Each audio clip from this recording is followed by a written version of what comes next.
See the game more clearly with high-definition spectacle lenses from Norville Opticians. How's this week been off the back of a winning start for last week up at Falcons? We all realise that coming in after a win is much easier than coming in after a defeat. But first game of the season was important for us. There was everybody felt a little bit of pressure going into the first game. We've had such a long build up to it. But we're delighted to get the win, delighted with large parts of the performance, and ready now for an even bigger challenge this week with Saracens coming to Kingsholm. 3 more players back from the World Cup. What's the plan with Messrs Laidlaw, Hook and Moriarty? Yeah, the challenge is, as we've said all the way through, is that depending on the players who come back in, how they're feeling individually, their game time during the World Cup, any bumps and bruises, that will have an impact on in terms of our selection. So the players have come back in. Greg still isn't in, he's having a few days off after the disappointment of Sunday afternoon. But we've now got our squad is looking stronger and stronger every week. We're delighted to get the players back in. They've brought a new enthusiasm and an intensity to training that they'll have experienced over the course of the last few weeks in World Cup. So delighted to have them back in, delighted to have a stronger squad, and they'll all see plenty of game time over the next few weeks. And someone like James Hook, who did quite a bit of pre-season here, presumably a little bit easier for him hopefully to adapt back than say Greg Laidlaw, who's been away for so many months with Scotland. There have been players, some of the Tongans have been in and out of the squad and out of World Cup squads. As you said yourself, James Hook, Ross has been back at different stages, so they've been part of a large amount of the training that we've done, and integrating them back in shouldn't be as difficult as you said, as it would be for someone like Greg, who's been away really since last May.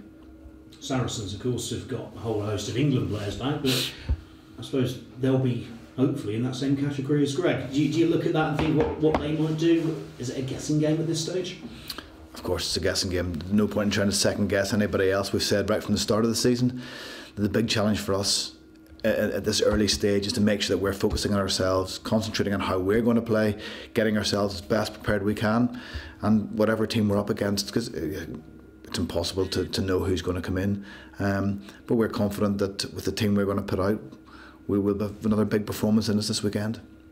Back to Kingsholm. Seems like a long time since the last game you played there.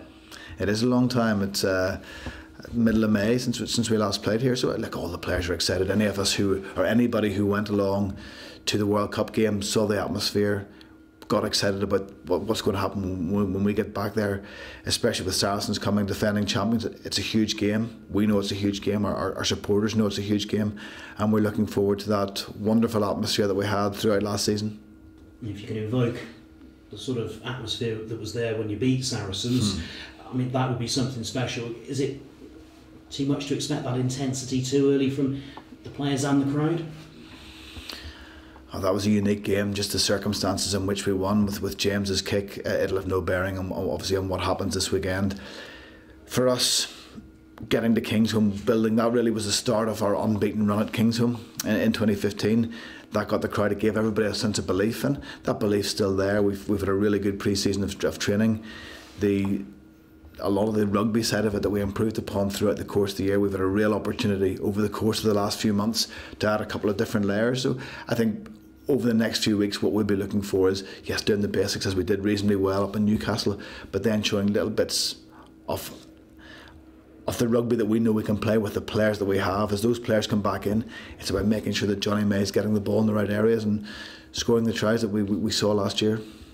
And you mentioned Fortress Kingsholm there, of what it was built on. How important is it that you keep that unbeaten run going? Every team will start the new season with an ambition to be very, very good at home.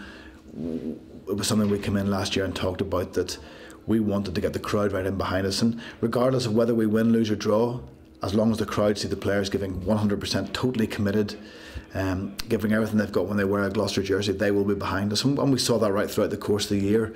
But I think certainly the results then improved after Saracens and throughout the remainder of the year, to the point where Kingsholm is now once again a very intimidating place to come and play, somewhere where our players love playing, and I guess it's a difficult place for our opposition.